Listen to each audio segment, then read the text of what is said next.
Hey, I'm Karl Kyler, your San Diego Realtor, and in this video we're going to do something a little different for the San Diego market matters. We need to address something, and it's in regards to the market crash or the real estate bubble that so many of you that make comments in my comment section regularly reference. Here's the fact of the matter, that there's a lot of details that are being overlooked when it comes to the conditions and the dynamics of the market, all the variables that need to be taken into account that determines if we're going to get a crash or if there is really a real estate bubble. Regularly, people are suggesting that because things are just so unaffordable in most cases, especially here in San Diego, so it feels, that's going to be the reason that the market crashes. And that's not the case. Let's rewind to 2008, where we had the peak of the real estate market before we entered the world financial crisis. Prior to 2008, we had endless buyers buying homes and tons of homes being built. And part of this was due to lending conditions back then. So we had very, very low lending conditions or requirements, and they were also referred to as ninja loans, right? No income, no job, no asset verification.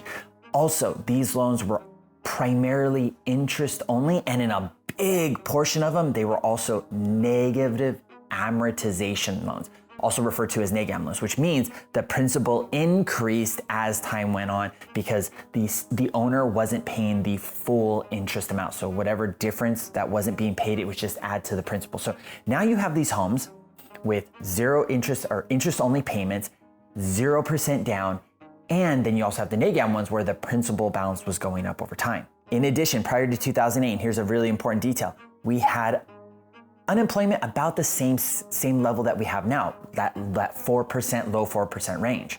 During this time where unemployment was really, really low, tons of people were buying, there was almost no equity in the market. No one had skin in the game. No one was putting big down payments unless they were buying like really, really big homes, like $1 million homes or plus. They were moving equity from one house to the next to be able to qualify. But a lot of first-time buyers or even second home buyers, they were buying a second property, right? And then they were just keeping the whole one. A lot of them were buying these with 0% down. So there was no equity, no skin in the game with most of these purchases being made. Now, the big key, because these were ninja loans, an overwhelming majority of these buyers were not qualified. Now, this might seem a little redundant, a little bit boring, but all of these details that I'm referencing are very, very important to my argument to suggest that the market crash or this real estate bubble that so many people are referencing that are like, they're praying for, it's not likely to happen, at least not anytime soon. Now, as you know, eventually what happened is a lot of these people, when these loans reset after the first 2 to 5 years, they couldn't afford the inflated prices. They had no money in the home, so they just walked away from the house and they took a foreclosure or an FC on their credit. It was no big deal. They couldn't afford the house, so they let it go. Especially a lot of people with a second home, right? They had it as an investment property. They were renting it out. So what they do?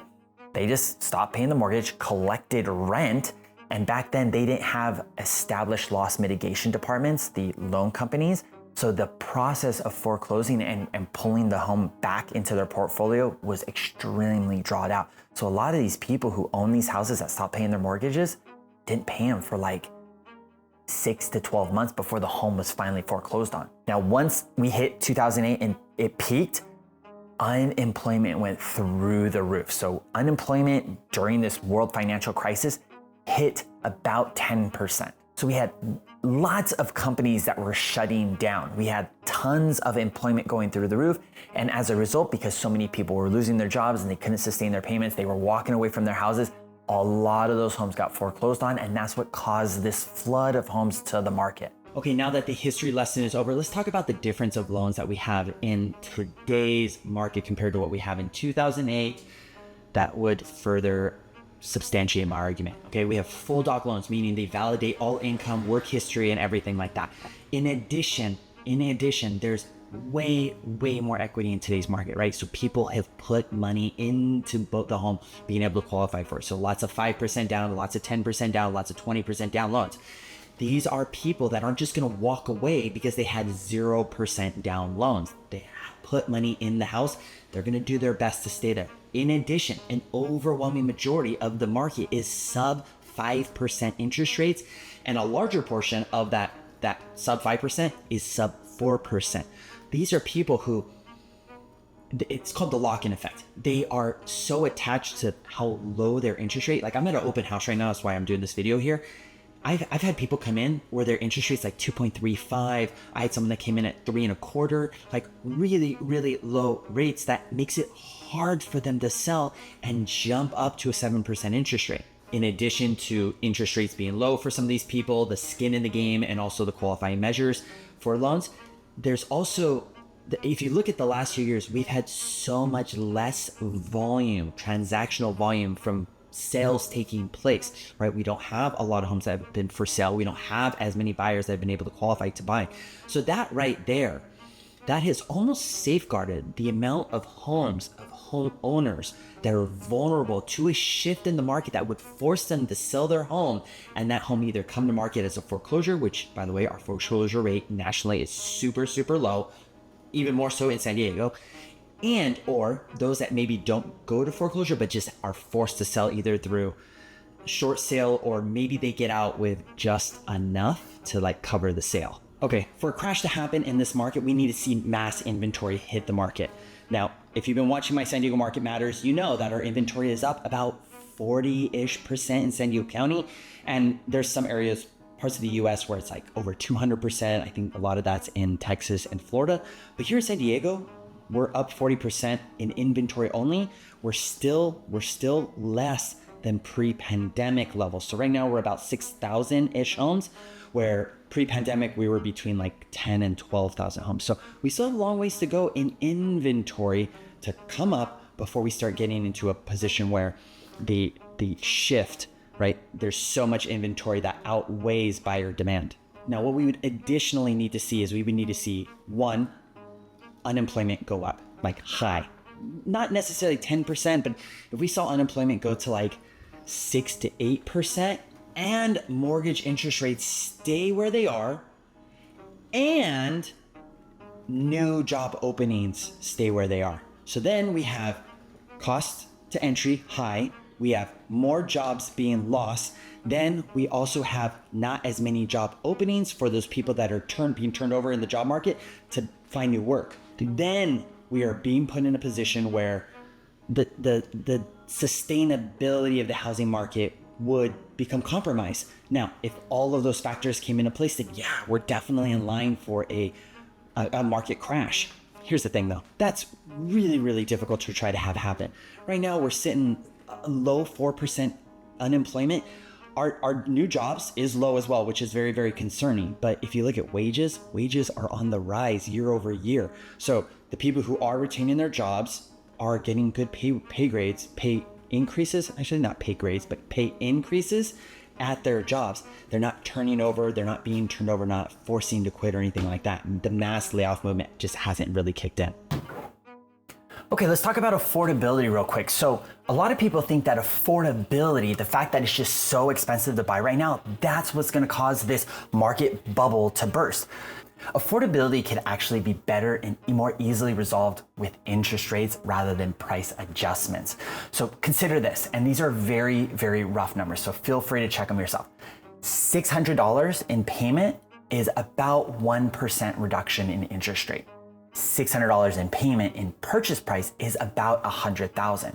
So if people are looking for a $1,200 reduction in their payment, they're looking at a 2% drop in interest rates or a $200,000 drop in purchase price. Now, I don't see how a $200,000 price reduction would be possible in San Diego, much less a majority of the country, right? But a 2% interest rate cut, that might be a little bit more realistic. We can already do temporary buy downs in the form of a 3-2-1 buy down or a 2-1 buy down or a 1-0 buy down. We can do those temporary buy downs now while homeowners get into the home and wait for interest rates to naturally come down on their own. And we use this as a tool. Like for example, a 2-1 is probably the most common buy down.